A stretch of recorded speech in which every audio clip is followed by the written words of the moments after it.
Olá, meus irmãos, retomando aqui a nossa aula 2 do nosso curso de Conselheiro Cristão.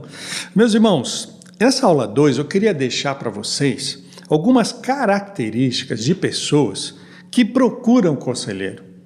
Que tipo de pessoa vai te procurar? Que tipo de pessoa vai chegar até você? Ou através de outras pessoas, essas pessoas chegarão até você, tá?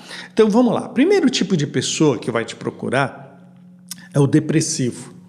Pessoas que estão com fortes problemas de ordem depressiva. O que é isso?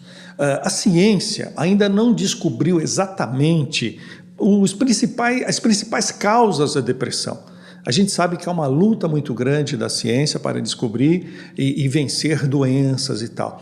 Mas as doenças de ordem psíquicas, ou seja, da mente, elas são um grande desafio ainda para a ciência, mesmo ela tendo avançado muito.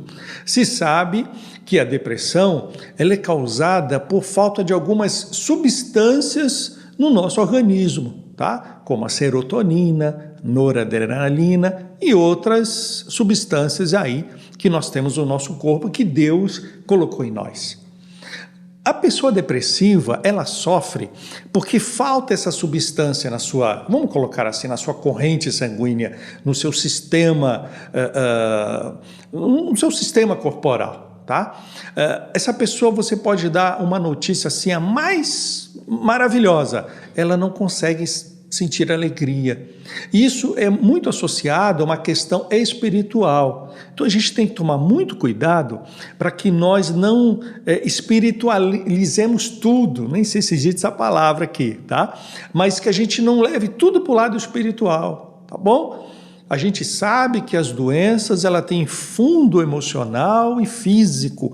Claro que a questão espiritual ela acaba sendo afetada, isso a gente não pode negar. Mas você vai receber muitos depressivos para ser orientado. Para vocês terem uma ideia, como é que é isso daí?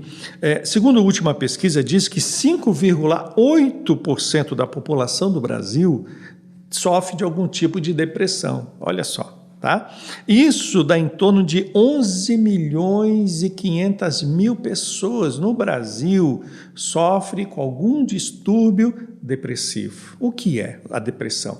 É uma tristeza profunda sem motivo aparente. Ponto. Fazendo de uma forma assim bem simplesinha para vocês entenderem, tá? Às vezes a pessoa tem um casamento bom, a pessoa tem emprego, enfim, mas a pessoa está triste. Em alguns casos mais severos, a pessoa não levanta da cama, a pessoa não toma banho, a pessoa não se alimenta, tá? Então você pode encontrar pessoas assim no seu caminho, tá? No decorrer do seu ministério, e o que fazer então com essas pessoas? Dizem que após a pandemia, esse surto assim aumentou muito no mundo. Pra vocês terem uma ideia, em torno de 300 milhões de pessoas no mundo sofrem com algum tipo de depressão.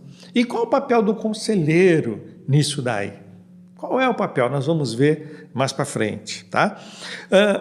Segundo tipo de pessoas que vão te procurar são os ansiosos. Aliás, Jesus ele já disse, não andeis ansiosos por coisa alguma. Então a ansiedade ela faz parte da estrutura do comportamento humano. Veja só, Jesus, há 2000 anos atrás, numa sociedade agrícola que ele vivia, né? Em que as pessoas viviam muito da agricultura, da pesca, do extrativismo, e ele ainda disse para as pessoas, olha, não andem ansiosos. Agora imagina o homem moderno, imagina nós que nós queremos tudo assim para imediato, tudo para acontecer logo. Imagina o grau de ansiedade que nós temos hoje. Segundo a OMS, 9,3% da população mundial sofre de algum tipo de ansiedade. Quando eu falo ansiedade, eu não digo assim, por exemplo, você quer que algo aconteça, só que esse algo vai acontecer só daqui a 15 dias, você fica naquela expectativa, puxa, alguém querido, a minha mãe vai chegar de viagem, daqui a 15 dias eu quero vê-la, né?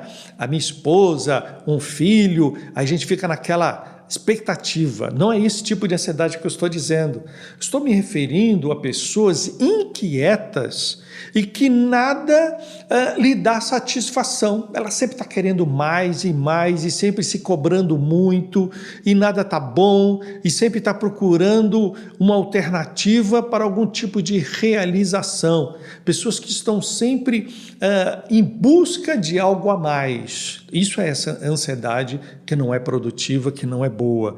E desse 9,3% da população mundial, 7,7% são mulheres.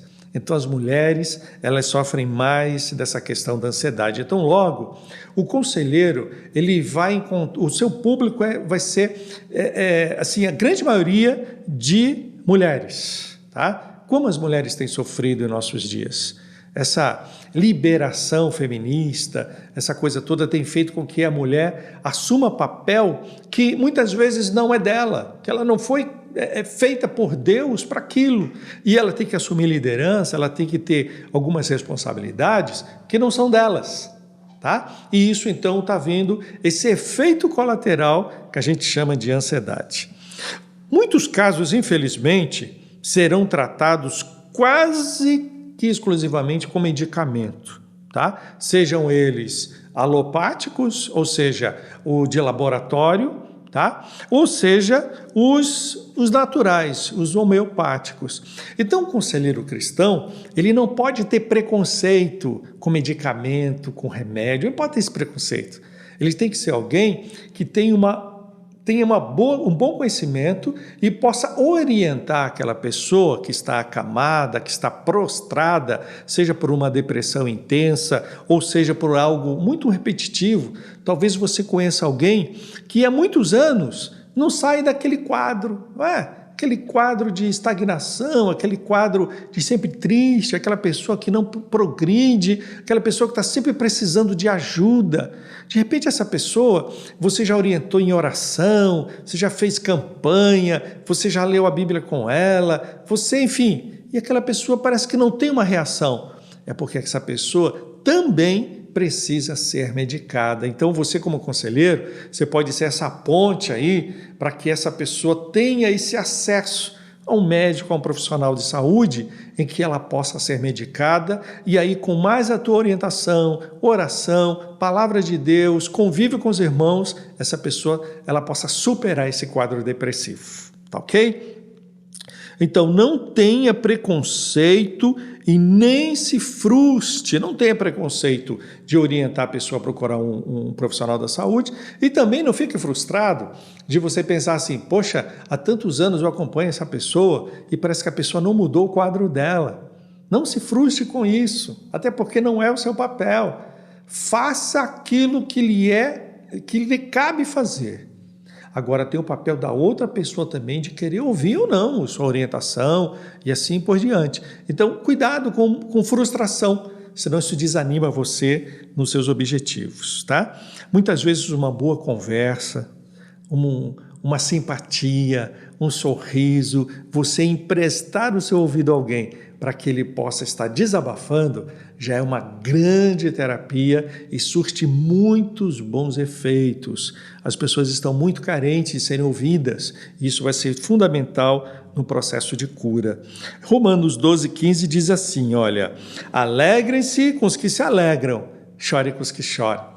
Então, tenha você essa empatia com as pessoas que te procuram. As pessoas que te procuram e possam ver que você sofre com elas, que você se alegra com elas em cada uma de suas etapas. Que Deus te abençoe. Estamos encerrando aqui a aula 2.